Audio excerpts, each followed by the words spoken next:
Hello and welcome to this edition of Bayou Time. I'm your host, Keith Whiteside, licensed clinical social worker with Terrebonne Home Care. Very glad you are joining us. However you may be joining us, we appreciate it.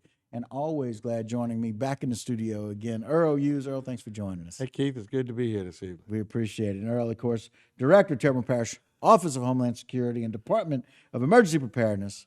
We appreciate it.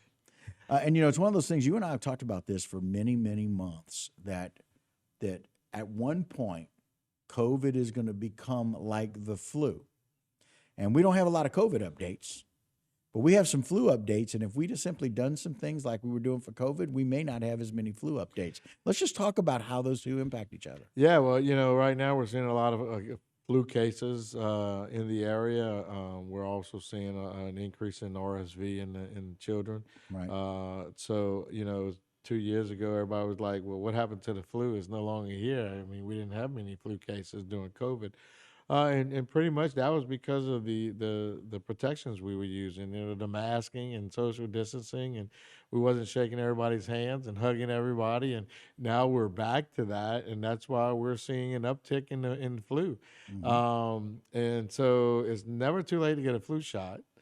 So I would recommend that if you haven't received your flu shot, you would probably want to go get a flu shot. I've spoken to a couple people, some friends of mine who have caught the flu, and it's been a really bad flu. I mean, it's really brought them down. So and with that, you can still get a COVID shot. Yep. The COVID vaccine right now is been formulated for the Omicron variant. And we're seeing, we're still below 5% on COVID cases right now. Yeah. So, and we say that that's low, but there's still 5%. yeah, and there's still people every once in a while. There's an admit, into the hospital with COVID and other symptoms. So it's still there. So it's best if the vaccine's available if you want to go get one. And I think about it all the time. I walk into different places and I keep a mask with me all the time. And I walked in to do a presentation at one of our libraries and all of their staff had their masks on. So I masked up. Mm-hmm. I don't know why they're wearing their mask. Doesn't matter to me why they're wearing it, but I'm going to put my mask on just for whatever reason, precaution. Today, case in point, support group at an assisted living facility, they've got some cases of both COVID and the flu. Mm-hmm. And so they're now back to everybody being stopped at the front door, being asked the questions, and masking, social distancing, and hand sanitizer. And it's just become part of that norm. Yeah, I just returned back from a conference in Houston last week, and there were some people at the conference wearing masks. And 3 years ago, you would have saw that, you'd have been like, "What's up with those people?" But now, people want to wear a mask, they wear a mask, and if there's a lot of flu going around, they don't want to catch the flu, then they're going to wear a mask. And again, the timing of this is interesting. We know that our flu season starts kind of end of October, beginning of November, when we start getting these cool snaps. And we'll talk about that a little bit later in the show. But it's just one of those times where we think about gatherings again, and people are going to be coming down. I've been kind of preaching to our cancer populations, our dementia populations, about sending out some communicating with how mom or dad's doing, what the plan is going to be, if it's different this year. And that's one of those things that's important as well, to communicate about whether we're going to gather and who feels comfortable and should we all mask. That's correct. And we're the Department of Health is reaching out and trying to do a lot of these flu shot clinics in different places and areas, and they're trying to get people to get vaccinated because it's a pretty bad flu season right now. Yeah, and listen, I will tell you, young people with RSV, I've talked to some mothers and some grandparents that have really been overwhelmed by the children with RSV. I've talked to both some young people and some older people that the flu has just knocked them on their backside. Yeah. And then just recently in the news, they had a cruise ship that's been affected with, had a lot of COVID cases on that cruise ship. So once again, you have a large population in a small general area. And you don't have to mask anymore on a cruise ship. You don't have to do, a lot of us, and I'm guilty of it too, not practicing the social distancing. I'm shaking people's hands, hugging people just like everybody else because we couldn't do it for so long. We're glad that we can do it, but there's a consequence that you may, get the flu if somebody else hasn't. importantly, if you're sick and you don't feel up to par, you need to stay home. Yeah, and that's kind of where I was going with our family gatherings and people getting together. Is just let's just use really good common sense. If you feel bad, it doesn't matter if it's the flu or if it's COVID or it's a cold. Stay home. Right, right. I mean, and take care of yourself. Because look, quite frankly, I will tell you, there are some people that have gone on several days, 7, 10, 12 days, that have really struggled. The other thing that we're also seeing is some people with some asthma issues as well. So we got RSV for younger people. We've got this cold and flu season, and a lot of people with the flu still got this 5% COVID percentage. And now we're seeing that we also have some people with some asthma issues. And our cold snaps, our winter is related to cold fronts. Yeah, And those cold fronts come with a lot of wind, a lot of wind and a lot of pollen in the air. A lot of pollen in the air. The ragweed pollen right now is really bad. So, yeah. So we're gonna get a combination of things. It's that time of the year. We're still dealing with major issues from Ida. We're talking 15 months down the road, and they talked about it from what we learned in Lake Charles that you just don't recover in a day. But my dogs let me know when there's bad weather coming, and my initial thought is so many people still in temporary housing. Yeah, we still have a little over 2,700 families that are still in temporary housing. They're either in a FEMA modular home unit or they're in a travel trailer issued by the state non-congregate shelter program. Um, the state has caseworkers going out, speaking with these families, trying to help them find a solution to get them into some type of permanent housing because they're in temporary housing. And there's a lot of other issues regarding.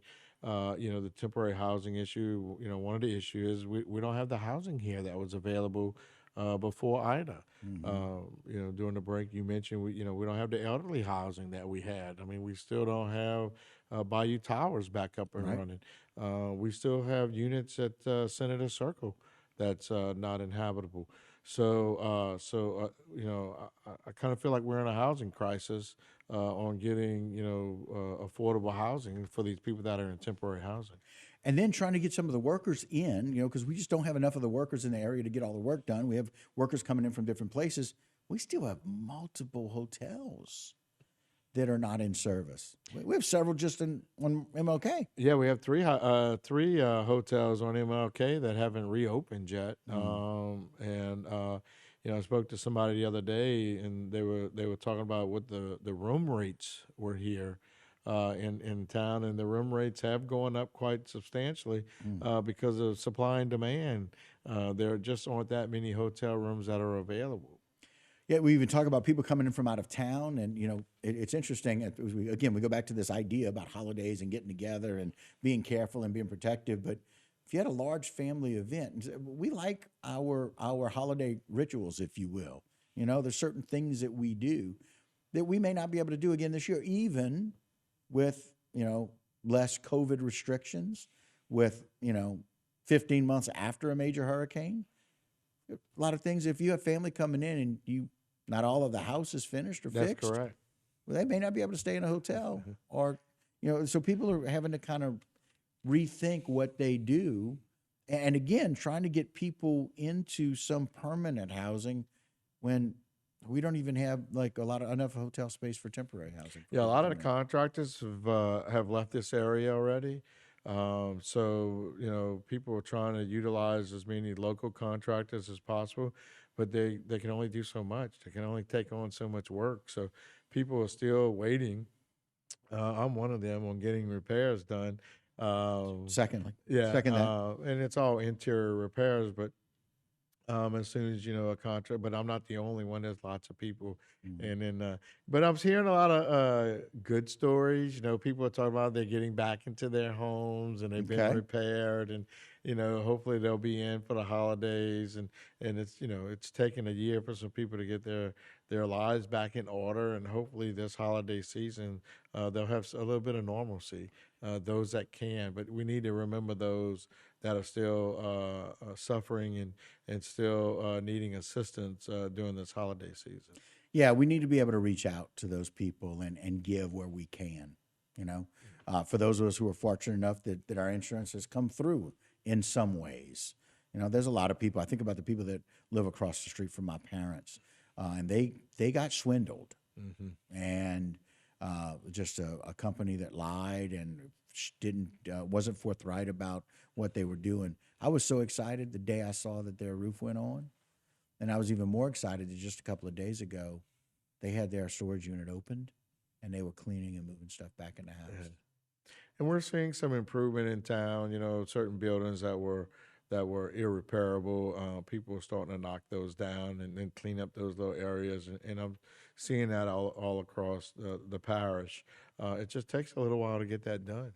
Yeah, and quite frankly, a lot of those things are after the fact. You know, like the lighting situation. That question has come up multiple times. Well, you know what? When you got headlights, the street lights aren't that important when we got people whose houses are still destroyed. You know? Right, and you know, it's a supply issue too on a Yes. lot of that stuff. Trying to get it up and running and trying to get things back to normal. It's just going to take a little while for us to get there, but we're going to get there. And our parish and our city of Homer is going to come back just as strong as ever.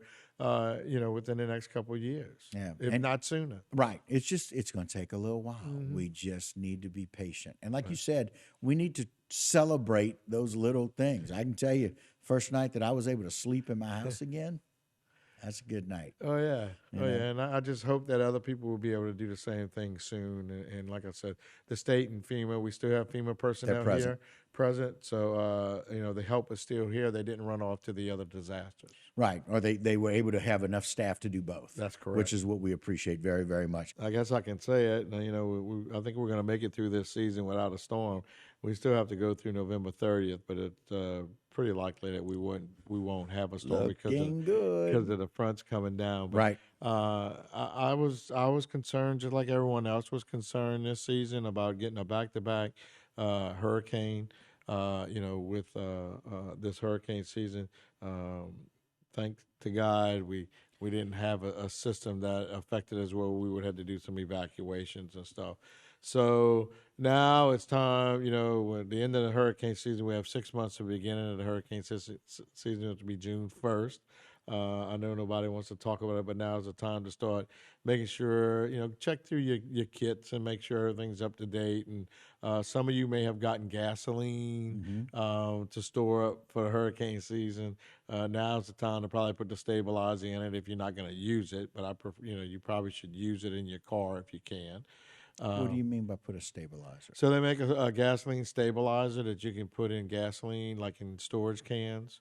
That'll keep it fresh, per se. This is new to me. It's called Stabil, or Stabil, S-T-A-B-I-L. I've read it. Yeah, it's a little. It's just a little it's a little container of it. Yeah, and you just put a small amount in your gasoline, and it keeps it viable through the season. I'm not sure exactly how long it would last. I wouldn't think it would last a whole year. Okay, but I would, you know, if you have some that you haven't done that to, I would put that Stabil in that gasoline, and then I would use it. Use the gas. Use the gas, and then refill it up next hurricane season. I'm gonna do that. I got a bunch. And some people may still have gasoline in their generators. They probably should run the gas out of their generators and not fill it up until you need it again. If you remember, I don't know if it was last winter or 2 winters ago, you know, it got so cold throughout the United States that we had rolling blackouts that could have been scheduled here in Terrebonne Parish.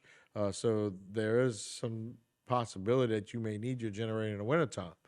So it's good to make sure you have some fuel for that, and then I wouldn't store anything in it, you know, without any Stabil in your generator. But I think we're gonna make it through this hurricane season.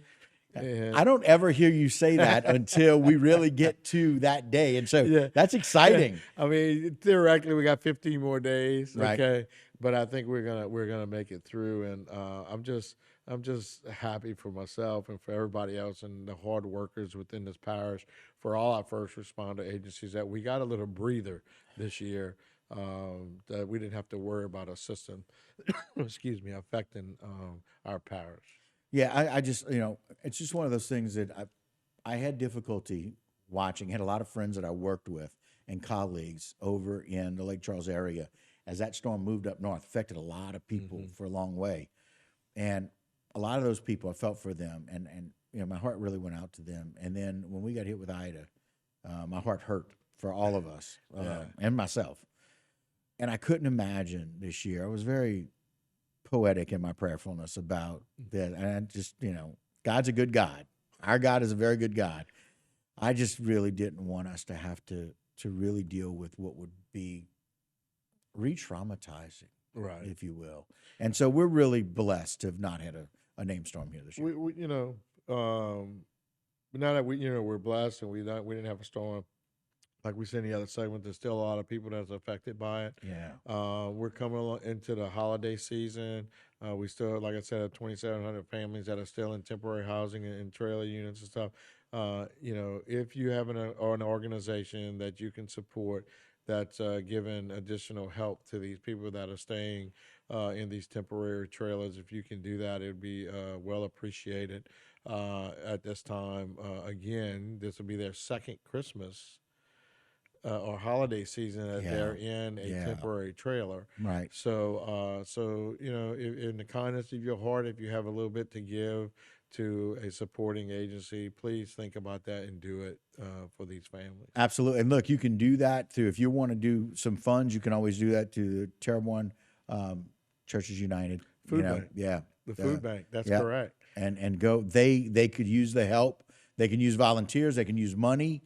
They can use, you know, if you want to donate, whatever you want to do, they'll be glad to take it. And so we spend a lot of time with them, with Lawrence, and talking with them about what they need. But that's a great place to go and get help. Or if you can do something individually, if you know some people that, you know, let's say, you know, mom and dad have somebody down the street that still are in their camper. Yeah. And I just told my mom and dad, we need to, you know, when y'all leave your place of where y'all are having Thanksgiving, bring them a plate. Right. And there's, you know, Don't ask, just bring them a plate. yeah, there's a couple other agencies out there, you know, and I just hate to mention a couple because there's a lot of them, but, you know, Catholic Charities. Right. Is helping a lot of people at the present time. And, you know, Bayou Community Foundation. There's just tons of organizations out there that are helping our community. And if you can spare a few dollars to help them help our community, it would be well appreciated. And I'm sure the people in those temporary homes would appreciate it also. Well, Earl, from us here at HTV to you and your staff and what y'all do, we're so very thankful and appreciative of your time, but certainly of all the energy that you and your team put forth about keeping us prepared and thinking ahead. You always do that. And so a very happy Thanksgiving season to you and your family, and certainly to your work family as well. Thank you, Keith. And, you know, y'all do a great job getting the information out, and we appreciate that. And I hope y'all have a great Thanksgiving and Christmas season. We appreciate that. All right, guys, that'll do it for us here with Earl Eues and with this particular segment of Bayou Time. Don't go anywhere. A lot more local programming here on HTV.